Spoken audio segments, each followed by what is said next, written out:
আসসালামু আলাইকুম। অন্য মঞ্চের আলাপচারিতায় আপনাদের সকলকে আমন্ত্রণ জানাচ্ছি। আজকের আলোচনায় আমাদের সঙ্গে আমন্ত্রিত অতিথি হিসেবে আছেন প্রিয় বন্ধুরা, প্রীতি, সালাম এবং শুভেচ্ছা নেবেন। অনেকেই আমাকে সেনাবাহিনী সম্পর্কে অনেক প্রশ্ন করে থাকেন।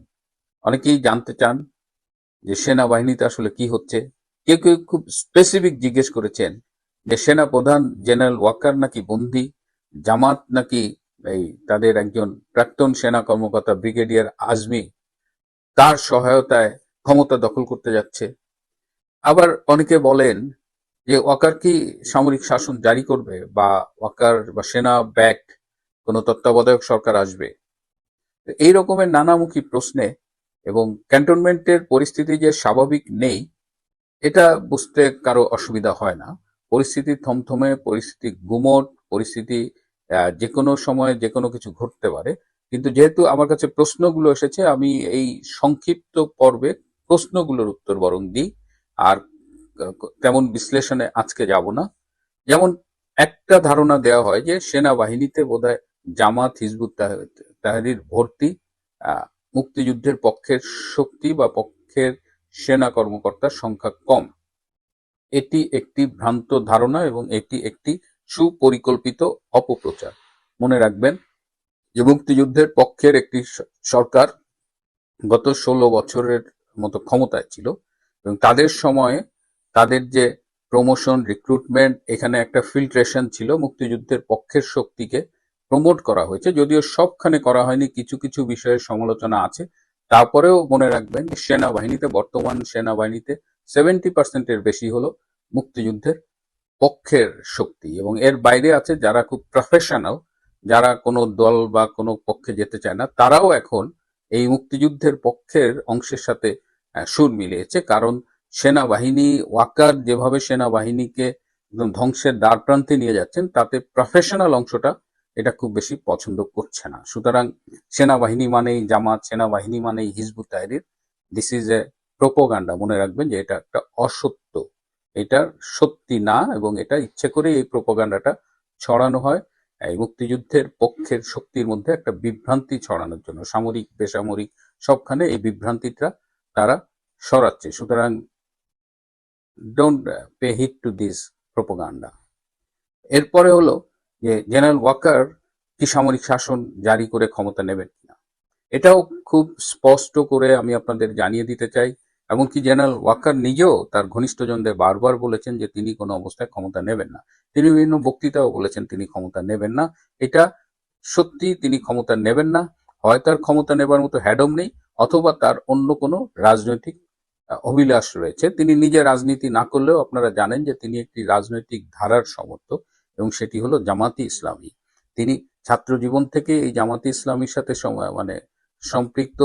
আর্মিতে গিয়েও তিনি প্রকাশ্যে হয়তো সেভাবে তৎপরতা না চালাতে পারলেও তিনি এই যে জামাতের গোলাম আজমের পুত্র ব্রিগেডিয়ার আজমির খুব ঘনিষ্ঠ ছিলেন। সুতরাং তিনি চাইবেন সেনা প্রধান হিসেবে জামাতকে যদি পারেন তিনি ক্ষমতায় আনার জন্য সহায়তা করবেন। সুতরাং তার পক্ষে সামরিক শাসন জারি করা সম্ভব না। সেনাবাহিনীর ভেতরে বিশেষ করে এই আইসিটিতে যে মামলাটা করা হয়েছে, এবং যেখানে 25 জন সেনা কর্মকর্তাকে আসামি হিসেবে অন্তর্ভুক্ত করা হয়েছে, যাদের বিরুদ্ধে চার্জশিট দেওয়া হয়েছে, এই ঘটনায় সেনাবাহিনীর মধ্যে যে তীব্র প্রতিক্রিয়া হয়েছিল, সেখান থেকেও সেনাবাহিনীর একটা বড় অংশ তারা মনে করেছিল যে জেনারেল ওয়াকার এই মুহূর্তে সেনাবাহিনীর সম্মান রক্ষার্থে, বাংলাদেশকে জঙ্গি ও সন্ত্রাসীদের হাত থেকে রক্ষার্থে একটা ভূমিকা রাখবেন। কিন্তু সেই ভূমিকাটি তিনি রাখেননি। তাকে বলা হয়েছিল, তাকে অনুরোধ করেছিল অনেক সেনা অফিসার, সিনিয়র এবং মিড লেভেল অফিসার তার সাথে দেখা করে তাকে অনুরোধ করেছিল যে হি শুড ইন্টারভেন।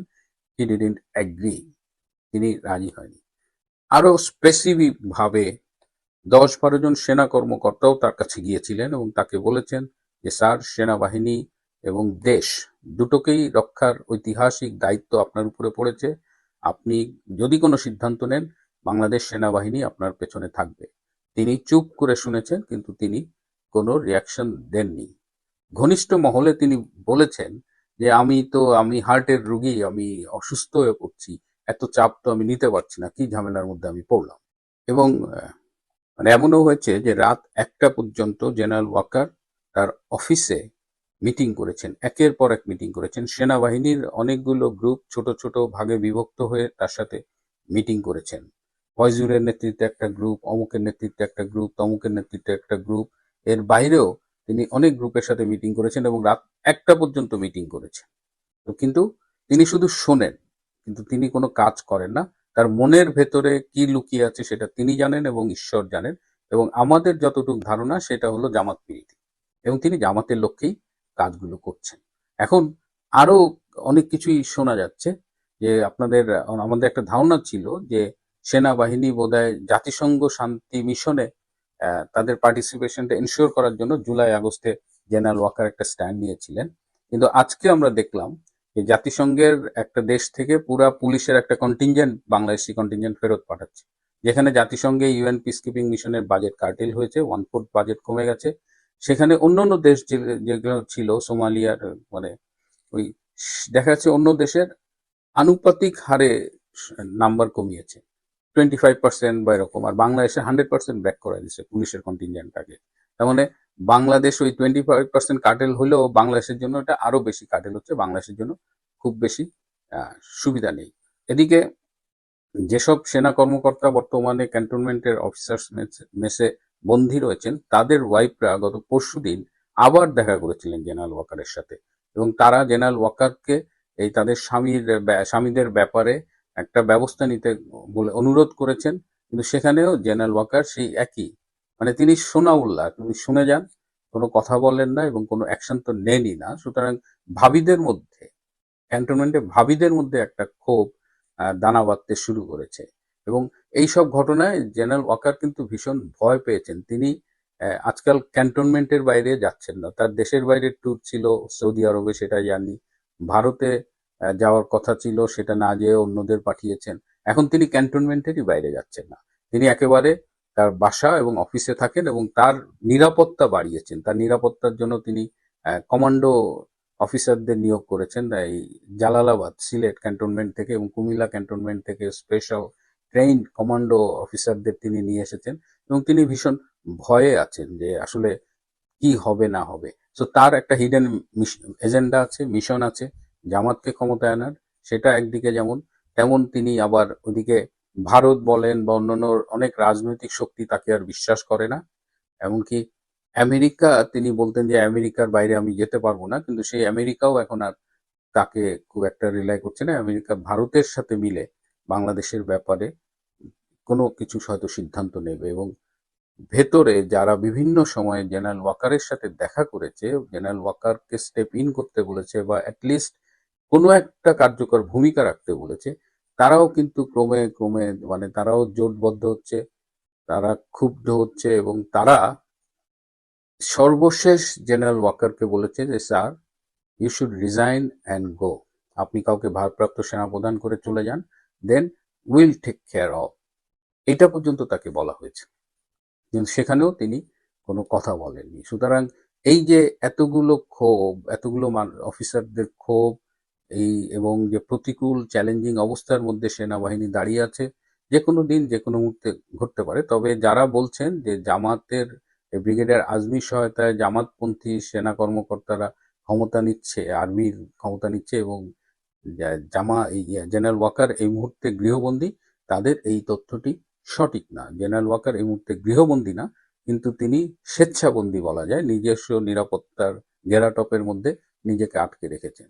সুতরাং ক্যান্টনমেন্টের ব্যাপারে চূড়ান্ত মন্তব্য করবার কিছু সময় আসেনি, কিন্তু আবার ক্যান্টনমেন্ট থেকে চোখও ফিরিয়ে রাখা যাবে না। Any day, any time, anything may happen.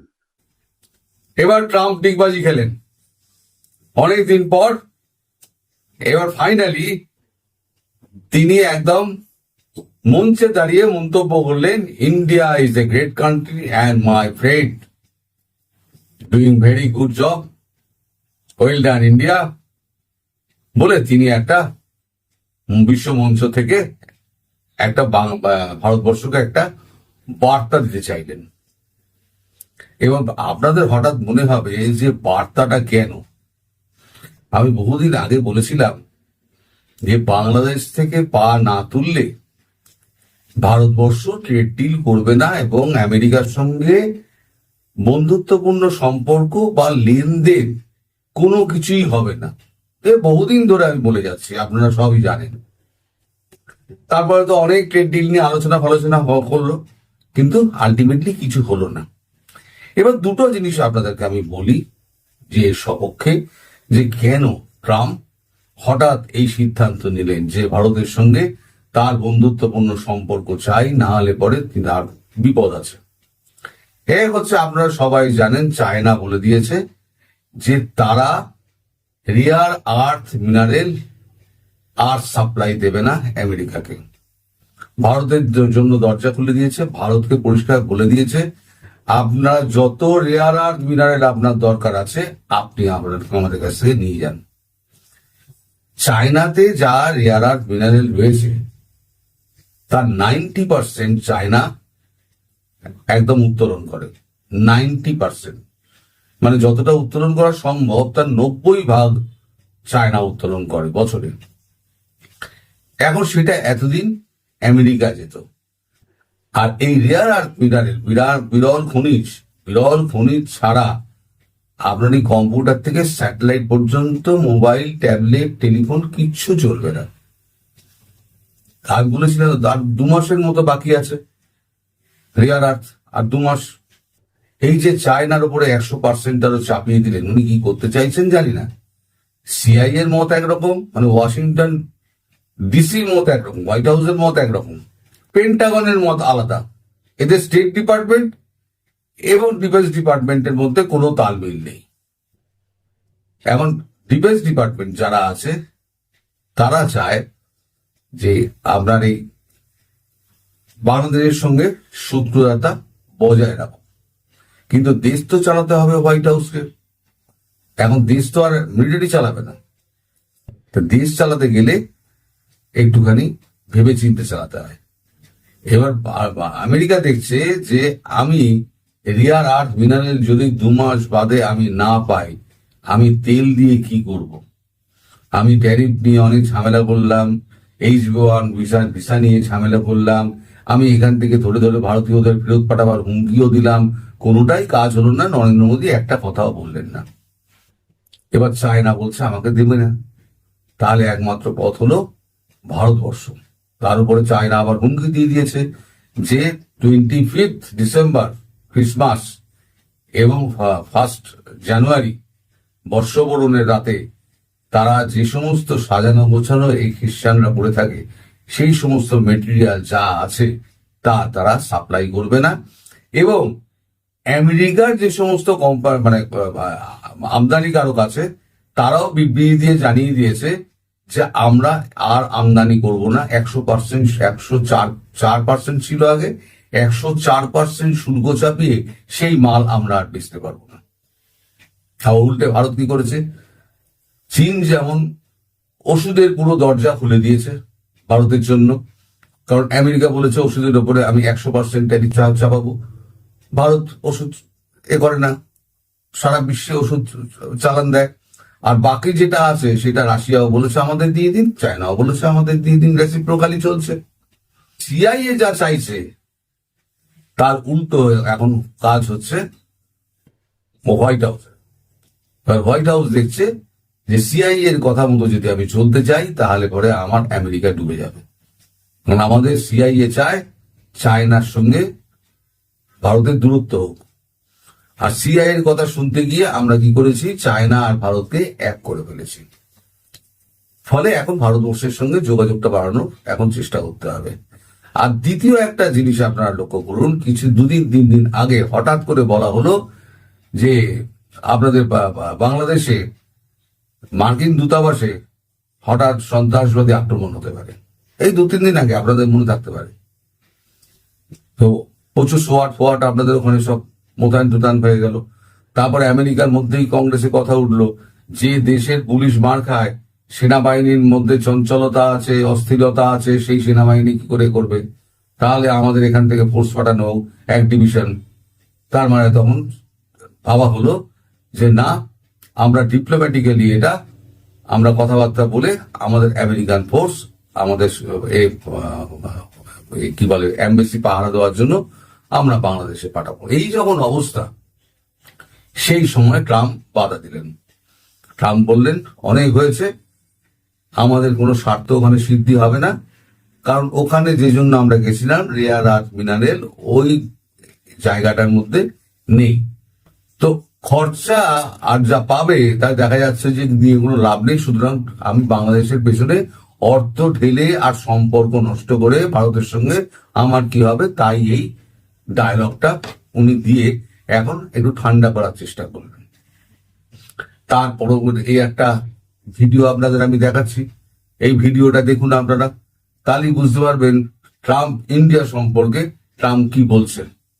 India is a great country with a very good friend of mine at the top, and he's just done a fantastic job. And এই তো দেখলেন ট্রাম্পের বক্তব্য। এইবারে ট্রাম্পকে আবার তো আফগানিস্তান দখল করতে হবে। তাহলে কি করা যায়? আফগানিস্তান দখল করতে গেলে এবার তো শাহবাজ শরীফকে দরকার, আর শাহবাজ শরীফ তো একদম চাকর বসে আছে। শাহবাজ শরীফ সেখানে দাঁড়িয়ে দাঁড়িয়ে তার নোবেল বিজয়ের 2026-এ, যাতে ট্রাম্প 2025-এ হকে গেছে, 2026-এ নোবেল পুরস্কার পান, তার জন্য তার একটা প্রধান দাবিদার হয়ে গেছে এবং মানে হয়ে গেছে শাহবাজ শরীফ। তিনি বলছেন ট্রাম্পের সামনে যে একদম বিশ্বের সেরা নেতা, এবং ভারত পাকিস্তানের যুদ্ধ যে জায়গায় পৌঁছেছিল দুটো নিউক্লিয়ার কান্ট্রি, সেখানে যদি ট্রাম্প হস্তক্ষেপ না করতেন তাহলে তা বিধ্বংসী যুদ্ধ হতো। এবং সেই বক্তব্য যখন চলছে, আপনার একটুখানি পেছনে দাঁড়ানো জর্জিয়া মেলোনির একটুখানি রিয়াকশনটা দেখুন। জর্জিয়া মেলোনির ওপরে তীর দিয়ে দেখানো হয়েছে, কখনো মুখে হাত চাপা দিয়ে চোখ বড় বড় করে ভাবছেন, কখনো চোখ এদিক ওদিক করছেন, মানে কিছু বলতেও পারছেন না। একজন আমেরিকান প্রেসিডেন্ট সম্পর্কে বলছে, আর যেগুলো বলছে সেগুলো সম্পূর্ণ মিথ্যে কথা, সবাই জানে, পৃথিবীর সবাই জানে, ভারত র্যাঙ্ক করে দিয়েছে। তারপরে এই যে কথাটা হচ্ছে, সেটা জর্জিয়া মেলোনি ভেতরে ভেতরে খিলখিল করে হাসছেন, কিন্তু মুখে কিছু বলছেন না। আমেরিকার কথা ওটা ডলারে আছে। আমরা তো বলি পাকিস্তান হচ্ছে গিয়ে আমাদের সোনাগাছি, পয়সা দাও, পয়সা ফেকো, তামাশা দেখো। গতবারে কি হয়েছিল? গতবারে 4 দিনের যুদ্ধের পর যখন হেরে গেল, যখন দেখলো আর ধ্বংস একেবারে মাটি হয়ে যাবে, তখন ডিজিএমও এসে বললো যে আমাদের যুদ্ধবিরতি করে দিন, আমরা আর এরকম কিছু করবো না। যুদ্ধবিরতি হয়ে গেল। মোদি বললো, যা সিমরান যা, জিলে তেরি জিন্দেগি। ওই যে দিলানে দুলহানিয়া লে যায়েঙ্গে শেষ সিনটায় অমরিশ পুরী মেয়ের হাত ছেড়ে দিচ্ছে যে যা সিমরান যা, জিলে তেরি জিন্দেগি। মোদিজি এরকম জিলে তেরি জিন্দেগি করে দিয়েছিল। এবার আর সিমরানকে ছাড়া হবে না, সিমরানকে একেবারে বেঁধে শুয়ে রাখা হবে, আর জিন্দেগি সিমরান দেখতে পাবে না। তো এই যে ট্রাম্পের দুরকম চেহারা এবং মেলোনির যে রিয়াকশন, সেটা দেখিয়ে আমি আমার ভিডিও শেষ করছি। আপনারা সবাই ভালো থাকবেন, সুস্থ থাকবেন এবং সাবধানে থাকবেন। নমস্কার।